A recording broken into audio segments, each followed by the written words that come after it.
Hello and welcome to this week's episode of the Veg Grower Podcast.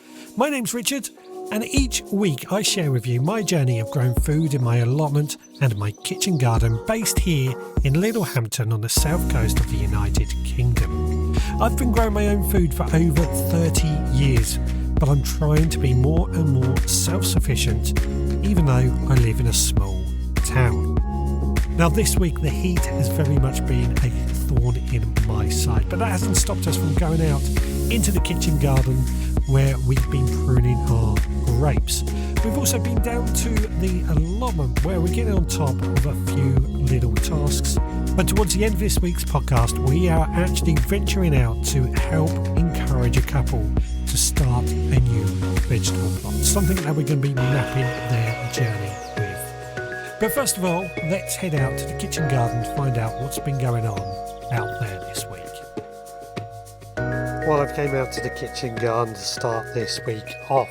And this week, the weather has, of course, played that very difficult role with it being too hot to do anything.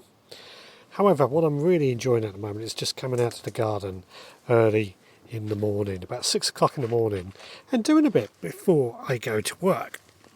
Now, this obviously is not possibly everybody's cup of tea, but it is surprising just how much we can do. Now, obviously, I have to limit myself to doing things that aren't going to upset my neighbours, so it has to be things that are quite quiet. Pulling out a few weeds is obviously one of the major jobs, as is watering, which I actually prefer to do in the morning at this time of year. There's 3 schools of thought when it comes to watering. The first is to water in the morning, which is what I do. This means that the soil isn't warm and the plants get their drink. The second school of thought is to water in the evening, which is perfectly fine. It's just as good as watering in the morning. The downside, however, I find that slugs and snails tend to come out more at night. So if we're watering in the evening, those slugs and snails are going to be even worse. So for that very reason, I only water in the morning. Now the third option is to water during the day. And this is an option that is often discouraged. And I believe it's discouraged for made up reasons, shall we say. Now, if we water during the day, we're often told that this can damage the plants. But to be honest with you, if it rains during the day, surely that would damage the plants. It's not true at all. What does happen when we water during the day is that the water evaporates before it can soak into the ground. So it's not good practice to water during the day. It's not efficient, but it's not going to cause the plant any damage. The real takeaway, however, if a plant needs water, it needs water regardless of what time of day it is. So if you are finding yourself in the middle of a day, your plants look thirsty, don't be afraid to give them a bit of a water. They need it there and then. Now, the other thing that I've been doing a lot of is potting up some of my plants. This has been actually a really good job to do first thing in the morning. Only a few plants at a time, but these have been things that I've kept in my shed or in my propagation area that just need to go into bigger pots. I've got a few cucumbers, some cabbages, some cauliflowers, some kale, plants like that just need to go into a bigger and bigger pot before they go into the ground. Now, it's not long before these actually go into the ground, but I want to try and make sure they get the best chance to grow and to survive when they go into the ground. So I like to get them into a bigger pot before they go into the ground. And yes, I did say cucumbers amongst that, because cucumbers are one of those plants that can be sown quite late to give us a later harvest, and that's something that we've been doing here at the Veg Grower Podcast. These cucumbers were sown last month. They're gradually getting bigger and bigger, and soon they're going to be going into the ground. They are a little bit late, I'll be honest, but we're hoping we're going to get a late harvest out of them. Main thing is they're just going to fill up any spaces that we have as the ground becomes available, which for me is very, very important. We always want to make sure we have vegetables growing in any bit of space throughout the growing season. Nature loves empty spaces, and it will take over empty spaces. So if we fill it with the plants that we want, that will be a good thing. Now, I've had two other jobs that I have focused on this week. Now, the first is I've attached a rainwater butt to my greenhouse. All my roofs and everything has gutters to catch rainwater, and these all go into water butts. I have 16 water butts scattered around my garden in total, but some of these are not attached to downpipes. Well, I really want them attached to downpipes, and I want to try and make use of it, however little rain we might get, as much as possible. My greenhouse has always failed to have a rainwater butt attached to it because it's so difficult to do. It does actually come, when I bought my greenhouse, with the gutters already inbuilt and what have you, but the plastic caps had a tendency to fall off. Well, I've secured those into place, and I've ran a hose from the gutter down into a water butt in order to fill it up. Now, it's only a small water butt, and it won't take long for it to fill up when those rains start to come, but we just need a bit of rain and it'll start making the best of it. This then just goes on to prove that we can capture more and more water, which is something I think, as we're seeing this year, is becoming more and more important. Now, the other task that I've been doing, now this has actually been a weekend task as opposed to a first thing in the morning, that has been pruning, training and thinning my grapevine. I've got this beautiful grapevine growing in my garden. It's been growing for quite a few years now. It produces some wonderful grapes, if a little bit on the small side, but it does need a bit of pruning every now and then, so we do cut it back to the branches that are needed. But what we also have to do with grapes, a bit like I spoke of last week for apples and pears, is thin the fruits. Now, this is a very important step because, like with apples and pears, it means that the fruits left behind, they grow bigger, they grow better, they grow juicier. So what I do is I go along and I'll remove a few of the bunches of grapes, and they will of course get composted. The bunches that are left, well, I have found that if we leave them to their own devices, those fruits still become quite small. So we actually have to remove some of the tiny fruits from the bunches as well. And this really does mean that we produce bigger, better grapes. So it's a bit of work, but it's certainly well worth the effort. Now, one of the other things that I have done this weekend is I have got a Bramley apple tree that I've grown from seed. This has been a couple of years in the making. It's been in the pot the whole time, and it's actually done quite well. But what I wanted to do with this Bramley apple tree, and this is what I've done this weekend, is I've actually planted it in front of one of my beds. And what I've done is I've ran a bit of wire and I've trained the stem, the main trunk, over. I've bent it over to create what's called a step over apple tree. This means that the tree will grow horizontally, and basically you step over the apple tree. So it's quite compact, quite tidy and quite decorative. Now, a Bramley apple tree possibly isn't the best choice for this. It is a partial tip variety, so with pruning we should be able to get some fruit out of it. But Bramley apple trees can also be quite big trees. This is not on any rootstock or anything like that. It's literally just grown from seeds. So we don't know how it's actually going to turn out, but we're hoping it's going to turn out quite well. It's a bit of a fun experiment, a way of saving a few quid at the same time.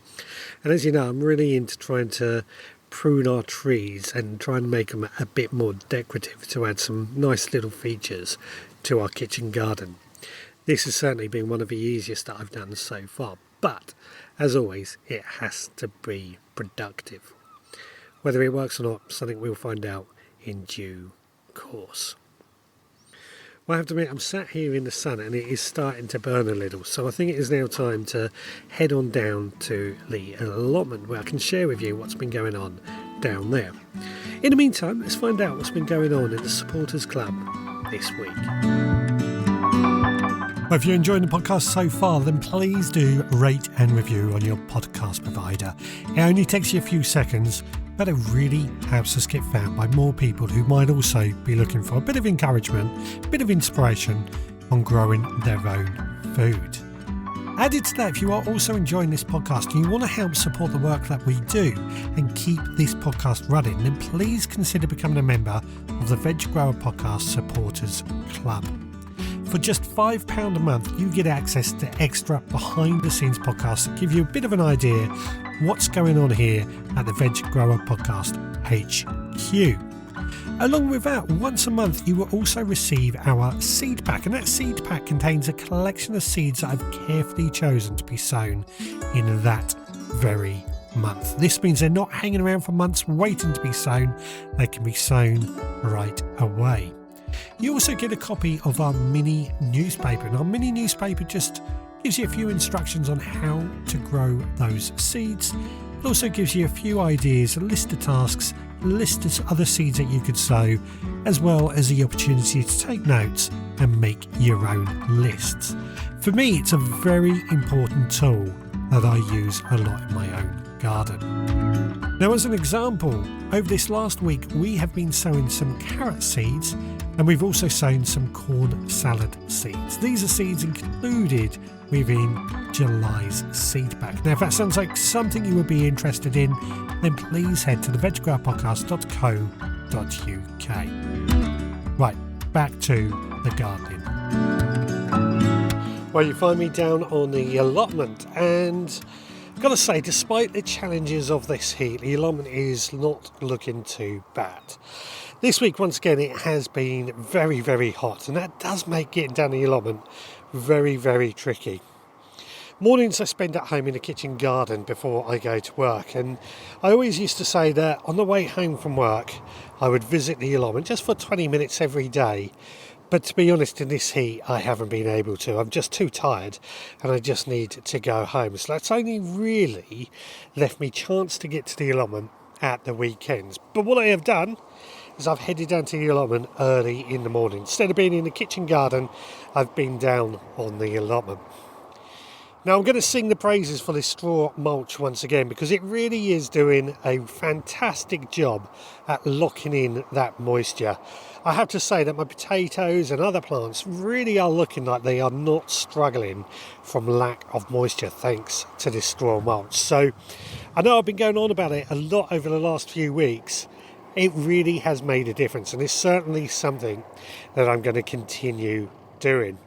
Now, I believe in using this straw mulch so much that I've actually brought another bale. The thing is, when I clear away plants, I clear away the straw, and although we try to reuse it, it does sometimes get lost either in the compost bin or as an organic matter gets taken down into the soil. So when I plant something else out, I often need something to replace the straw. And straw bales are so cheap, it doesn't really affect me. So I brought another straw bale this week, and I've filled up a few more beds with the straw. Now, I mentioned about reusing some of the straw when I harvest some crops. Obviously, we've harvested our garlic a few weeks ago. That straw has been reused. But what I've also harvested this week, first of all, my overwintered onions. I picked all those out the ground. Now, I have noticed that my overwintered onions have not done so well this year.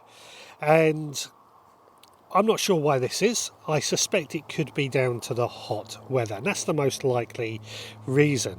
So although we got some overwintered onions, they're just not very big. They're about the size of a golf ball, so not done great on that front. They'll dry in the greenhouse before we take them home and we'll start to use them. I'm hoping the seed sown onions are going to do better, but time will tell on that. I've also harvested all my first early potatoes. Now, my first early potatoes, they were a bit of a problem this year. They were planted on the 20th of March, like I normally plant all my potatoes. And they grew, they were doing quite well, and then in beginning of May, we had that very late frost that killed the plants back. Now, this only affected my first early potatoes. My second earlies and my main crops weren't quite showing themselves by this point, so they have been unaffected. The first earlies did start to grow back, and I thought we would be okay. Well, I've made a few harvests, and I've found that the potatoes were not brilliant in terms of quantity. So this week I decided I would dig them all up and just harvest the lot and see how many we got. And I've got to say, the harvests were pretty poor once again. Enough for about 2 meals, which when that's an entire bed, that is a little disappointing. But I'm not going to complain because it is still some potatoes that we're going to take home. And the other thing that I have really made this a bit of a positive thing is that usually I find that when I've finished harvesting my first earlies, I kind of leave it too late to harvest the second earlies. So actually, this might work in my favour. I've cleared the first earlies, we're going to move on to the second earlies, and hopefully we'll get those finished before the main crops are ready. I really need to emphasise that our main crops are the bulk of our potatoes, and they are what we really should be prioritising. These first and second earlies are just sort of gap fillers. They see us out until the main crops are ready. Now, the point that I've been thinking about this a lot is that our onions and potatoes so far have been pretty poor. And this makes me wonder what's going to happen with food prices, because if we're struggling on an allotment or a kitchen garden, what's it like for farmers? I don't know, but I suspect food prices are going to go up. And as much as I support farmers, this for me is another reason why we should be growing our own food. Take some of that strain off the farmers and give us an appreciation of what they're actually trying to do. So, if food prices go up in the supermarkets, you kind of know why when you grow your own food.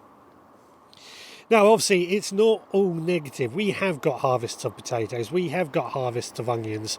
We've also harvested a really good courgette, which I'm very, very happy with, to say the least. And that courgette was a nice size, so very happy with that. I've harvested the last of my broad beans as well. We got a decent amount of broad beans. They're always good broad beans in my opinion. These are overwintered ones again. And actually, they've harvested quite late this year. No attacks of black fly or anything like that.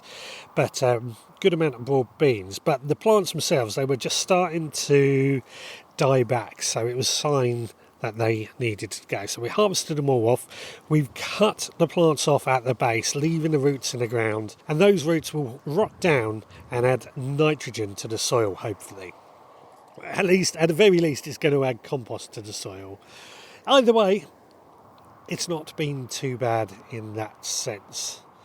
Now, that's all I've really managed to do on the allotment this week. It has been a little limited due to this hot weather.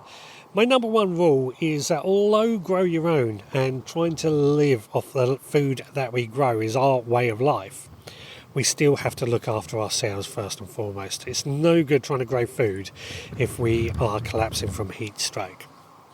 And I bear that to anybody else. If you're feeling guilty about not visiting the allotment, not doing much on the allotment, just remember, you've got to look after yourself as well. It's no good going down the allotment, giving yourself heat stroke, because it is not pleasant.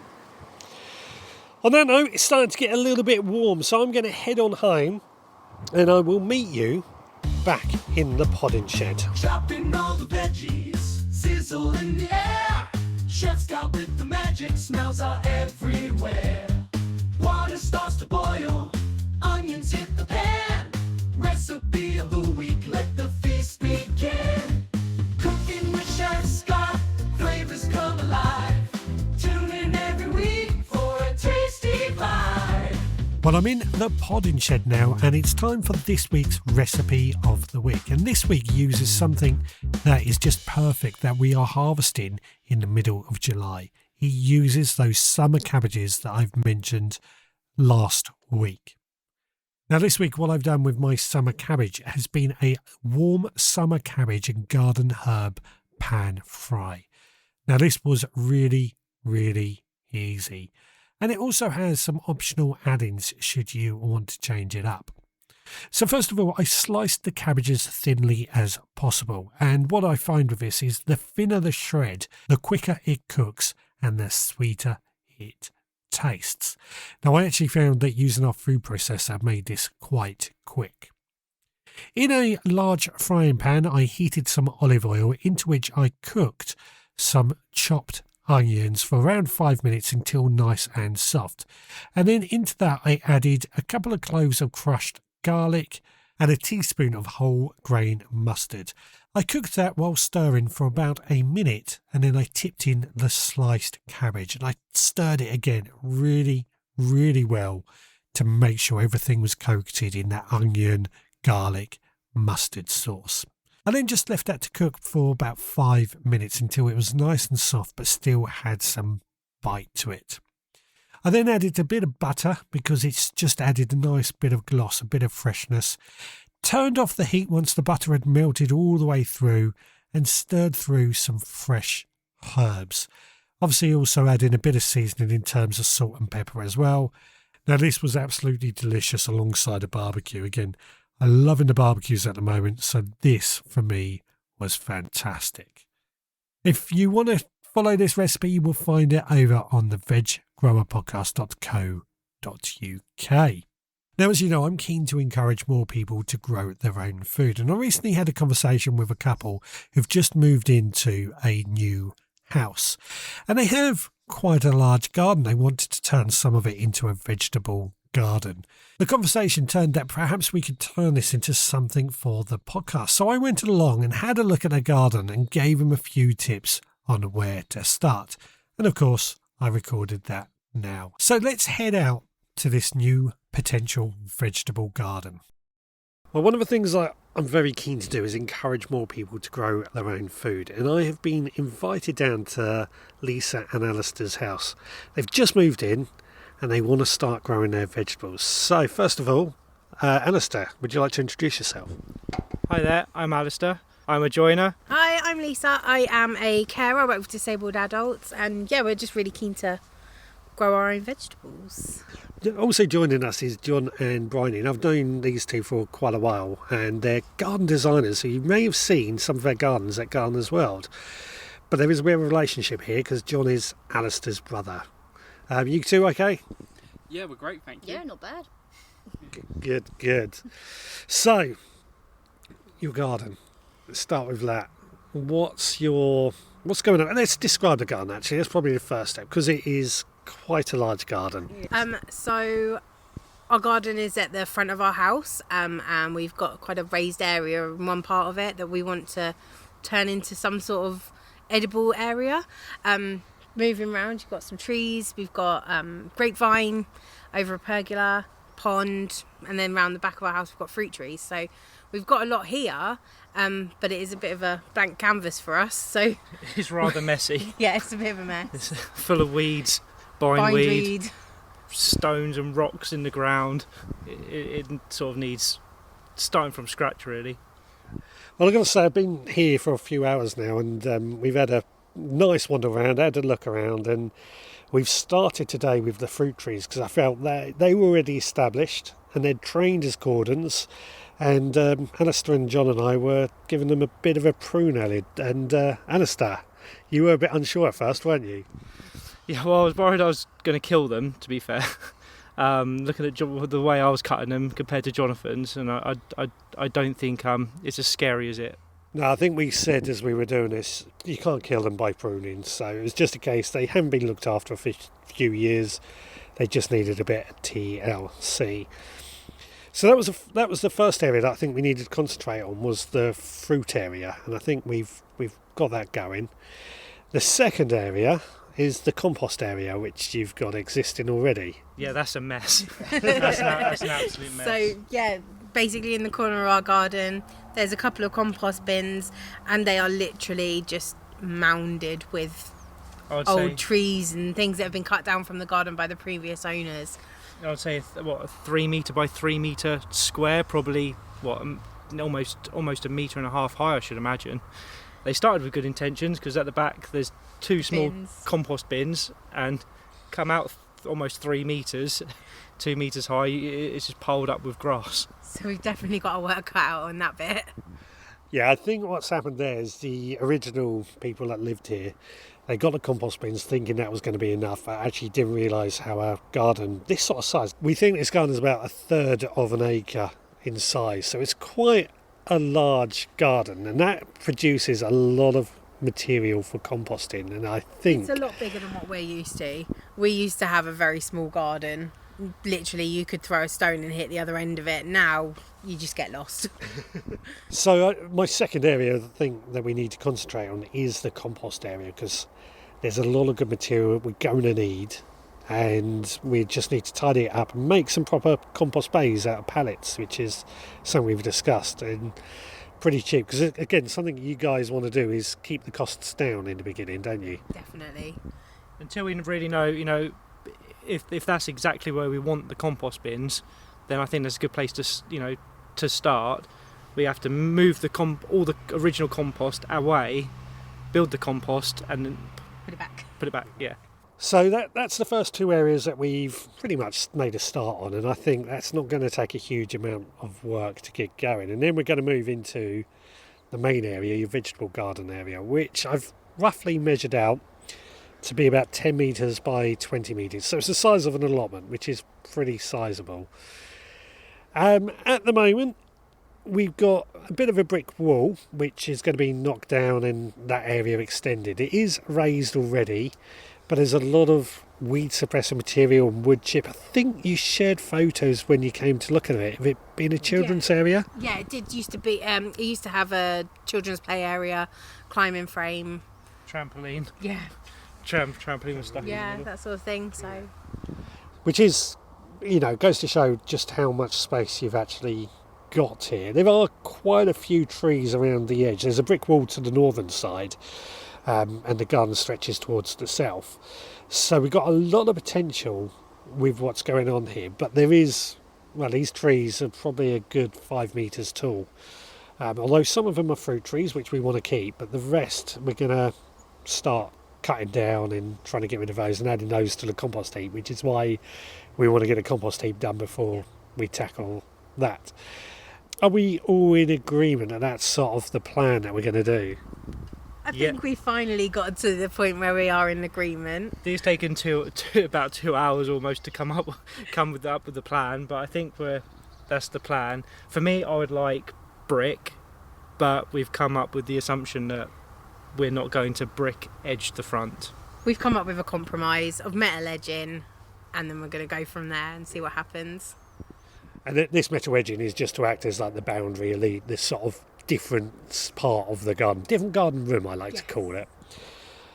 And then, so we're sort of thinking long term. You've got a greenhouse that you want to go up on there, and we've spoken quite at length about where the greenhouse is going to go, because that's probably going to be the first thing once the area is cleared. But we're also going to be sinking a couple of IBC containers in the ground. Are you able to get a digger in? Well, we're going to try. Yeah, I don't think it's going to be too hard, to be fair. Once the digger's in and we know exactly where we want the IBC containers, I think it's the way forward, especially with hose pipe bans. In the future, I can't see it being an issue. Yeah, we're going to have to take some fences down to get it in, but I think we'll be able to do it, definitely. Yeah. Nice water pump would look nice as well, wouldn't it? So we've got the initial start, the clearing planned out. Long term, we're looking at having raised beds in here that you want, and I believe you're going to be trying to do those out of railway sleepers. Yeah, I've got a customer that's offered me some sleepers. I turned them down yesterday, but I think I'm going to call her back up and basically ask if I could have them, I think. So I think this sort of vision that we have, we can get very carried away with trying to say, we're going to grow this and that. But I think we need to get the foundations in first, and then we'll work on what you want to grow after that. And I think that's really what we've been establishing today, isn't it? We're getting the foundations, we're getting a plan into place of what's going to go. And this is where John and Bryony are going to come into play, because you two are garden designers, and you've kind of knocked up a very rough design of what's going on here. Yes, the first point is that yes, we're garden designers or moving into garden design, but the other factor is that we are actual gardeners as well. We both worked for the National Trust and I worked for the RHS, and we understand what we have a vision and what we think that it should look like, as much as it's not our property and it's Alistair and Lisa's, but to make it easier on them. And the main problem, as Richard's been finding, is not the fact that we probably have bad ideas or they have bad ideas. It's the fact that where me and Alistair are brothers, that it can be a bit of bone of contention of who's actually right, and sometimes the person that knows what they're doing the person that knows what they're doing isn't right.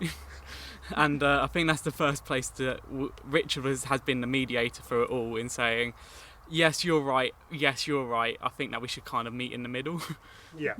It's typical brotherly love, that though, isn't it? It happens. But I think, as a basis, we're going to be trying to catch up quite regularly with you two to try and find out where you're going and what's going on. But I think for now, we've given you enough jobs to get started with your very first proper vegetable patch. I think we've got a lot of jobs to be doing in the next month or so. I think we'll crack on with it this afternoon. I think get the secateurs out and carry on pruning them apple trees, I think. Well, I think we are already off to a very strong start with this new vegetable garden. I'm hoping that once a month we're going to be checking in with Lisa and Alistair to find out how their vegetable garden is progressing and try and give them a few pointers along the way. Now, my idea here is there's going to be a few people who are listening to this podcast might have just started their first vegetable garden, and this might just give them something to follow along to and see what we can learn. But also included with that is also the opportunity for you as listeners to share some of your wisdom. I think one of the key things that I've learned is that it's not worth rushing in, planting loads of plants without getting a plan in place and setting the foundations up right in the beginning. That for me is what we're trying to do here in the very beginning of this vegetable garden, setting the foundations. So I'm looking forward to it, I have to say. Well, this brings us up to the end of this week's podcast. If you have enjoyed this, then please rate and review on your favourite podcast provider. If you've also enjoyed this podcast, then please consider becoming a member of the Veg Grower Podcast Supporters Club. Details of that on the veggrowerpodcast.co.uk. If you want to get in touch, you can of course leave us a comment on the bottom of a blog post, or you can leave us a voicemail, or you can email me, richard@veggrowerpodcast.co.uk. And of course, you can find me on social media. Talking of social media, if you do want to see how Alistair and Lisa are doing, then they have an Instagram channel called Rooted at Belvedere. So please do go check them out and give them a follow as well. Well, that just about takes care of everything. Thanks so much for listening. We will be back again next time. So until then, please take care.